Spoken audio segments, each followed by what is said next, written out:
राधे राधे, जय माता दी सभी को। कैसे हैं आप सब? होप करती हूँ आप सब बहुत ही अच्छे होंगे गाइस। तो आज मैं आपके साथ वीडियो जो शेयर करने वाली हूँ उसमें मैं आज आपको बताने वाली हूँ कि नवरात्रों में कन्या पूजन हम किस तरह से करते हैं और हमें कैसे करना चाहिए, कितने वर्ष की आयु की कन्याओं का कन्या पूजन किया जाता है और हमें किस तरीके से करना चाहिए और कन्याओं को हमें उपहार में क्या देना चाहिए, कन्याओं को हमें कैसे विदा करना चाहिए, कैसे उनका स्वागत करना चाहिए। तो आज सारी जानकारी अगर आपको चाहिए तो वीडियो को लास्ट तक जरूर देखें और अगर वीडियो अच्छी लगे तो प्लीज वीडियो को लाइक शेयर और कमेंट जरूर करें। जय माता दी जरूर लिख के भेजें कमेंट्स में और चैनल को सब्सक्राइब करें। तो गाइस सबसे पहले तो आप ये जान लीजिए कि कन्याओं का जो पूजन किया जाता है वो पूरी 9 कन्याओं का पूजन किया जाता है। 9 कन्याएं बिठानी चाहिए और 2 लांगुर बिठाए जाते हैं। मतलब इसका ये होता है कि 9 कन्याएं 9 देवी का रूप होती है और 2 लांगुर जो बिठाए जाते हैं, एक बाबा मतलब बाबा हमारे जो हनुमान बाबा हैं वो और दूसरा हमारे भैरव जी। तो ये 2 बिठाए जाते हैं। कहते हैं कि माँ के आगे पीछे, आगे तो बाबा बजरंगबली चलते हैं और पीछे भैरव बाबा। तो ये दोनों जो होते हैं ये दोनों माँ के आगे पीछे होते हैं। तो इसी तरह से हमें कन्या पूजन में बिठाने चाहिए 9 कन्या और 2 लांगुर। तो देखिए, अगर आप अष्टमी करते हैं तो आप सप्तमी वाले दिन कन्याओं को निमंत्रण देकर आए कि हमारे यहाँ कल कन्या पूजन है, आपको आना है। अगर आप नौमी करते हैं तो आप अष्टमी में कन्याओं को निमंत्रण देकर आए। तो इस तरह से आपको कन्याओं का मतलब स्वागत करने के लिए एक दिन पहले आपको निमंत्रण देना चाहिए। फिर जिस दिन कन्या पूजन आप करने वाले हैं उस दिन जल्दी उठिए, सुबह नहा धोकर अपने घर की साफ सफाई अच्छे से करिए और फिर प्रसाद बनाइए। घर की रसोई एकदम साफ सुथरी होनी चाहिए, तब आप प्रसाद बनाएं। प्रसाद में आप हलवा चने पूड़ी जरूर बनाएं। उसके अलावा भी आपका जो मन करता है आप बना सकते हैं। प्रसाद तो मतलब माँ को जो आप भोग लगाना चाहे आप लगा सकते हैं, लेकिन हलवा चने पूड़ी जो है मेन होते हैं, इनका प्रसाद जरूर बनाना चाहिए, इसका भोग माँ को जरूर लगाना चाहिए नौमी वाले दिन। तो आप अपने रसोई में अच्छे से भोग प्रसाद बनाएं। उसके बाद जब कन्याएं आपके घर आती हैं तो आपको उनका स्वागत कैसे करना है। सबसे पहले कन्याओं जब आपके यहाँ आती हैं तो उनके चरण स्पर्श करें, मतलब उनके पैर छुएं। पैर छूने के बाद उनके पैरों को गंगा जल से अच्छे से धोएं। गंगा जल से धोने के बाद आप चाहे तो थोड़ा सा गंगा जल पानी में मिलाकर इस तरह से पैर धो सकते हैं। फिर उसके बाद पैरों को अच्छे से पोंछें। फिर उनको आसन दें। आसन देने का मतलब आप साफ सुथरी चादर वगैरह बिछाकर जब उनको बैठाएं, या फिर आप चौकी वगैरह लगा सकते हैं तो चौकी पर भी बिठा सकते हैं, वो आपकी इच्छा है। तो आप चादर वगैरह बिछाइए, फिर उनको अच्छे से बिठाइए। फिर उसके बाद आपको क्या करना है, आपको सबसे पहले उनके माथे पर रोली का टीका लगाना है। रोली का टीका लगाने के बाद उनके हाथ पर कलावा बांधे, मौली वगैरह। उसके बाद चुनरी उड़ाएं उनको, मतलब माँ की जो चुन्नी होती है वो सारी कन्याओं को उड़ाएं, 9 की 9 कन्याओं को। तो इस तरह से पूजन की शुरुआत की जाती है। उसके बाद आपको उनको खाना खिलाना है। खाना मतलब भोजन, जो आपने भोग प्रसाद जो बनाया है, पहले माँ को भोग लगाएं। जहाँ आपने माँ की चौकी लगाई हुई है, जहाँ आपने माँ के 9 नवरात्रों की चौकी मतलब पूजा की है, वहां पर माँ को भोग लगाएं।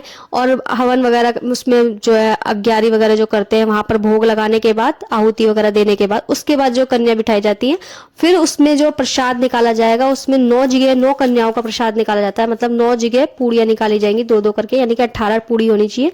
उनके ऊपर थोड़ा थोड़ा हलवा चने और नारियल का प्रसाद और बताशे वगैरह जरूर रखें और फिर उन 9 को कन्याओं को एक एक करके और देखिए इसी तरह से जो 2 लांगुर की निकाली जाती है उनमें एक हनुमान बाबा की और भैरव बाबा की भी 2-2 जगह करके पूड़ी रख के उस पर थोड़ा थोड़ा हलवा चने का प्रसाद, नारियल और बताशे रख कर इस तरह से वो लांगुर की जो थाली निकलेगी उसमें आप रख दें।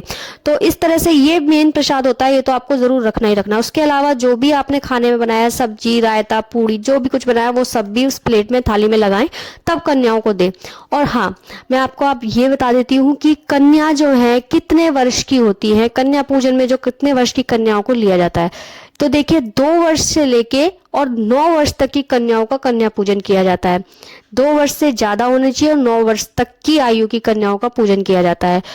इस तरीके से आपको कन्याओं को जिमाना है और अगर वो नहीं खाती हैं तो उनको जबरदस्ती खिलाएं, थोड़ा थोड़ा अपने हाथों से खिलाएं, लेकिन भोग उनसे जरूर लगवाएं अपने घर में।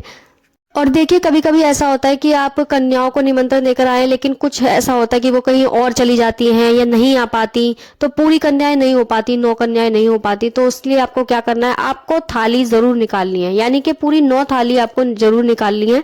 आपको ऐसा नहीं करना कि अगर जितनी कन्या आती है उतनी कोई खिला दो, अगर 5 आई है तो 5 को ही खिला दो, नहीं, आपको पूरी 9 ही थाली निकालनी है। 9 जगह जैसे मैंने आपको प्रसाद बताया उसी तरीके से आपको 9 जगह प्रसाद निकालना है और उस प्रसाद को या तो आप उस कन्या के घर भिजवा दीजिए जिसको आप निमंत्रण देकर आए हैं, उस कन्या के घर आप दक्षिणा रख के और फल वगैरह रख के आप उस कन्या के घर भिजवा सकते हैं। या फिर आप एक काम कर सकते हैं कि आप उस प्रसाद को किसी गौशाला में भी पहुंचा सकते हैं।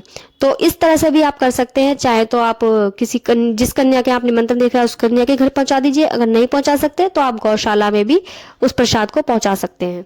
तो देखिए, जब कन्या जीम ले अच्छे से, जब वो अच्छे से खा लें, उसके बाद आपको क्या करना है, अपने सामर्थ्य के अनुसार उनको दक्षिणा देनी है और कुछ उपहार में उनको गिफ्ट वगैरह कुछ मतलब लेकर आ सकते हैं आप। जैसे उनके आजकल आपको पता है कन्याओं को चूड़ियां दीजिए, श्रृंगार का सामान भी दे सकते हैं गिफ्ट में, आपकी इच्छा है।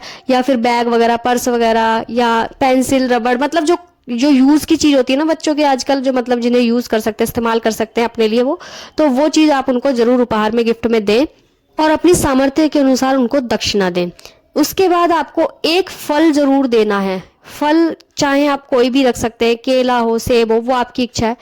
आप एक फल जरूर दें कन्याओं को, लांगुर को।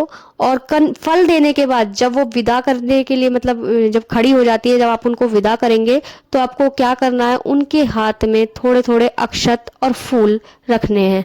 वो क्यों रखने हैं उसका भी मैं आपको कारण बताती हूँ कि जब आप कन्याओं को विदा करेंगे और जब वो आपके घर से निकल कर जाएंगी तो उनसे कहें कि वो पीछे की तरफ हाथ करके उनको अक्षत को, मतलब चावल और फूल जो है, पीछे की तरफ बिखेरती हुई जाए। इस तरह से करने से आपके घर में धन धान्य की कमी नहीं रहेगी। माता रानी आपको आशीर्वाद स्वरूप ये देकर जा रही है कि आपके घर में अब आगे के लिए कभी किसी चीज की कमी नहीं रहेगी। तो ये काम आपको जरूर करवाना है कन्याओं से। और फिर पैर छूने हैं, पैर छूने के बाद ही उनको विदा करना है। अच्छे से उनसे आशीर्वाद लेना है। ऐसे नहीं कि बस एक हाथ से, बहुत से होते हैं कि एक हाथ से ऐसे ही पैर छू के जल्दी निकालते रहते हैं। नहीं, आपको दोनों हाथों से सही तरीके से पैर छूने हैं और फिर कन्याओं को विदा करना है। तो और जयकारे के साथ उनको विदा करिए, मतलब माता रानी का जयकारा लगाइए, जब जाके उनको विदा करिए। तो इस तरह से आपको पूरी कन्या पूजन की विधिवत ही करनी है, तो ही आपको इसका फल मिलेगा और पूर्ण फल मिलेगा। अगर आप बिना जल्दबाजी के और बिल्कुल संयम से और तरीके से अगर आप कन्या पूजन करते हैं तो बस इसी तरह से कन्या पूजन किया जाता है और आपको भी इसी तरह से कन्या पूजन करना चाहिए। तो उम्मीद करती हूँ आपको आज की वीडियो अच्छी लगी होगी और आज की दी हुई जानकारी भी समझ आई होगी। तो अगर आपको अच्छी लगी हो तो प्लीज एक कमेंट में जय माता दी जरूर लिख दें।